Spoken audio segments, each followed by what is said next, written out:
Okay, yes you may. Alright, here's that panhead gas tank that I blasted. So it's at 57, 58. So when you buy these things, you have no idea the condition they are.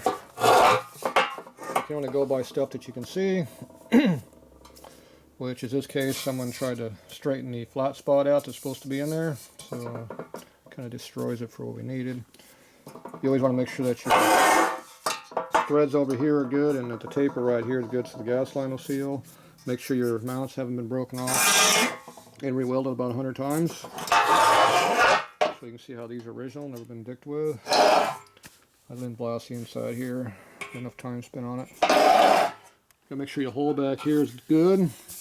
Now this one here, they ground the piss out of it when they ground all the paint off, so didn't help it too much, but looks like there's still threads kind of in there. Have to easy the first few threads are not in there stock. Allows you to get the bolt in started before you don't cross thread it as easy. So these threads need to be blasted some more. It goes in there pretty deep. A lot of rust on this tank. So the whole inside of this tank was pretty badly rusted. So when you're buying gas tanks, you look on all this external stuff that you can see. No major dents or stuff like that, but we saw a lot of rust inside the tank. It's not a good sign. So now I got a lot of that blasted out. Flashlight and you can see a little better. So you can still see there's a lot of barnacles in there. It's not all out. Get that better, we can see there. There we go. Get the light in there just right. You can kind of see in there. So anyway, it is what it is in there. Try to get it where the light can see better. There's definitely, you can see barnacles in there, big rust pitting. And rust pitting turns into holes. You also want to, when you're looking at the tank, make sure the surface here is good. Kind of a key area if you don't want to have your gas tank leaking all the time. So when you're blasting the tank, if you get to a spot where you think there's a pit of paint left that won't come off, you keep blasting on it, and it's still there, those are called rust pits. Those are holes. So that's where you have a little bit of leakage going right there. Okay, it looks like a rust. It looks like just a paint speck that just won't clean. Like I said, they're holes. See? So that means you have a little bit of a leak. So these here are pits, and they just, like I said, they got holes in them. So this tank has issues. So it's got holes down here in the bottom. It's also got holes back here on the side. There you go. Then it's got holes on this side too, which is kind of a weird spot to have holes. I'm sure that's a hole there, even though it doesn't go through yet. And it's not going through yet, but it's got to be a hole. See, there's a hole. There's a hole. This stuff over here is going to be holes.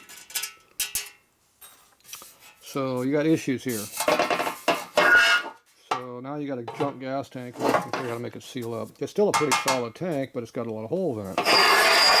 And to get all this rust out of here, you're going to put a muriatic acid in there and let it soak for 15 minutes to an hour, depending on what it takes, how bad it is in there. And you'll uncover more holes. And you got two options. You can either lead the holes up with lead, which works good underneath here because you don't really do body work. On the outside, if you do it out here with lead, then the problem is that if you go in here and try to body work and grind it back all flat, you're going to have a hole. So one way of fixing that is you dimple the tank a little bit right where those holes are. Just take a ball peen hammer, which is right here. Get a smaller one, put it right where the hole is, and give it a little whack with your hammer. Boom, right on top. I put a little divot right there. You fill the divot up with the lead, and that gives you a nice repair. Then when you sand it back flat for your paint, you won't cut through where you just fixed it. When you got these massive amounts going through here, the whole damn surface is that way. You know, you just got to remember, don't sand too much on here if you're going to let it. So that's the old way of doing stuff. You can definitely feel a high spot there. The new way of doing stuff is you put gas tank sealers on the inside. And there's some decent ones out there, so. Cream is not one of them. So, anyway, there's the best ones I think are a company called EBC, I think, or ABC, something like that. 3-letter word. Anyway, they got some pretty good stuff. Anyway, you just coat the whole inside of this tank with that, and it'll seal it up pretty good. But like everything with California Gas and other brands with all the alcohol and stuff in there, who knows how long it's going to live. They claim it doesn't hurt, alcohol doesn't hurt their stuff. So, it's only one way to find out. You just got to do it. Here's another area is probably going to be a leaker. So when the surface is real rough like that, that's rust. That's pitting.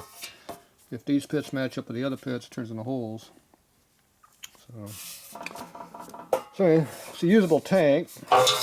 This can be beat back down flat again to get a badge back on this and save it, but it's definitely going to be some work. What's nice about this tank is these brackets are not damaged at all.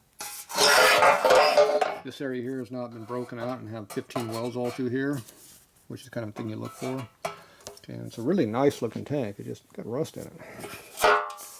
So that's why I bought it, because I figured it might be hopefully savable. And it is, but you know, it's one of those deals, you throw a lot of money at this stuff.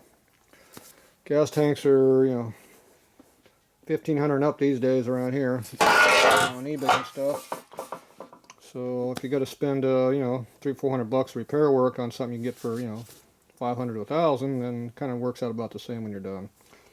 So the prices are not going down. So anyway, so this is something.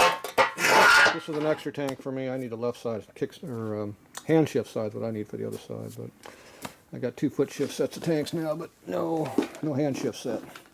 So anyway, that is what they look like after you clean them up. So I'm going to stop at this point and put a little rust inhibitor in there and leave it. And when I go to fix it down the road, I'll go in there and put the moronic acid in there and clean the piss out of it, get it down to bare metal and do it right. I'll figure out if I want to lead it or not. Definitely got to put sealer on it. Even if I lead that stuff there, I'm still going to seal it, because you don't know how many those holes can be, you know, 5 thou thick in places, so it'll get thinner.